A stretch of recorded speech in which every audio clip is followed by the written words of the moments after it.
6 Things About Islam.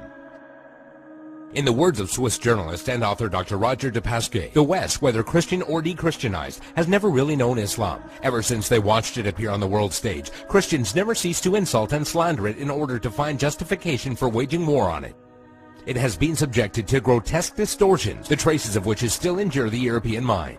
Even today, there are many Westerners from whom Islam can be reduced to 3 ideas: fanaticism, fatalism, and polygamy.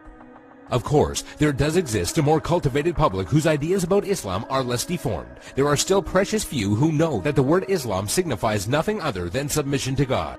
One symptom of the ignorance is the fact that the imagination of most Europeans, Allah refers to the divinity of the Muslims, not the God of the Christians and Jews. They are all surprised to hear, when one takes the trouble to explain things to them, that Allah means God, and that even Arab Christians know him by no other name. 6. Muslims and Jesus. Misconception: Muslims hate Jesus.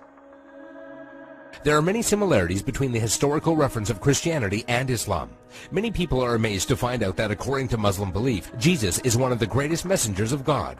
One cannot be a Muslim without believing the virgin birth and the many miracles of Jesus Christ. Jesus is also mentioned in many verses of the Quran and is often used as an example of good virtue and character. However, the main difference between Christianity and Islam is that the Muslims do not believe that Jesus was God.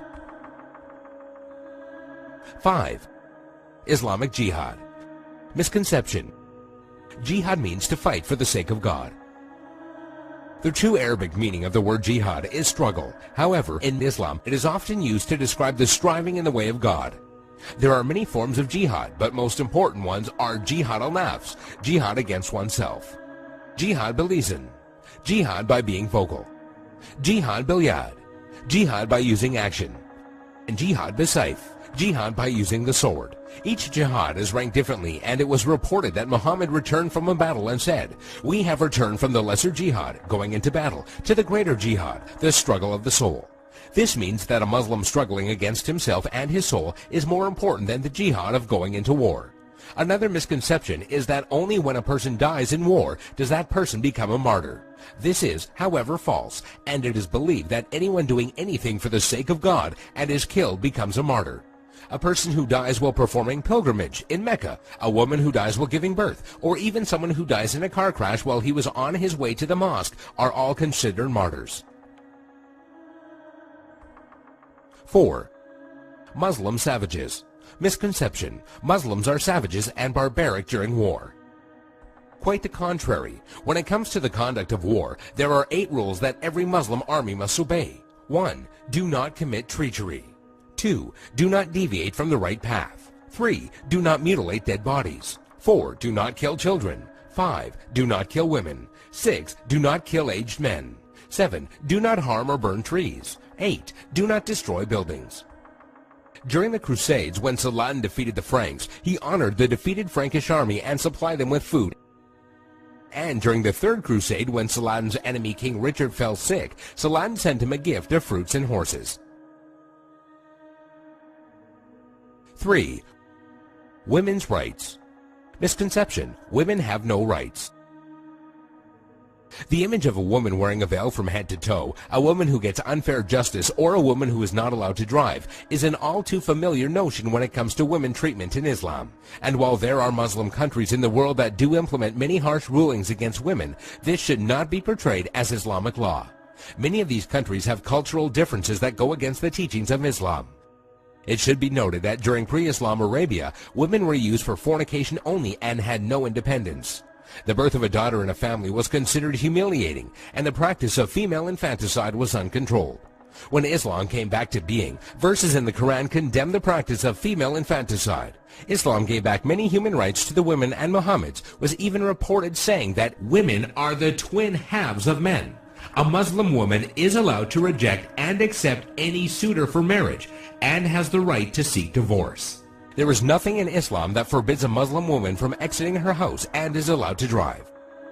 Also, in regards to education, a woman is obligated to seek knowledge, and it is considered a sin if she refuses. 2. By the sword. Misconception: Islam was spread by the sword. Historian Delasio Leary states, "History makes it clear, however, that the legend of fanatical Muslims sweeping through the world and forcing Islam at the point of the sword upon conquered races is one of the most fantastically absurd myths that historians have ever repeated. There is no record in history that shows people forced by sword point to convert to Islam. When Islam spread through countries, they would set up private churches and synagogues for the non-Muslims they were governing, and because of the good treatment they had received, they themselves would convert. If one considers the small number of Muslims who initially spread Islam to the West, all the way from Spain and Morocco into the East from India and China, one would realize that such a small group of people could not force others to be members of a religion against their will. It is also interesting to note that when the Mongols invaded and conquered large portions of the Islamic Empire, instead of destroying the religion, they adopted it."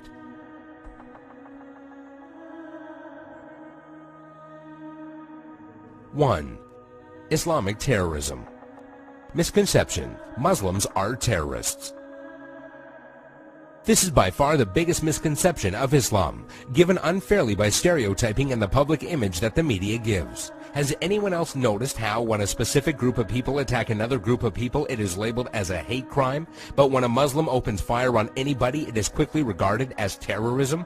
Many political dictators and officials or extremist groups use the name of Islam as a strategy to garner followers and attention when many of their practices go against the true basis of Islam.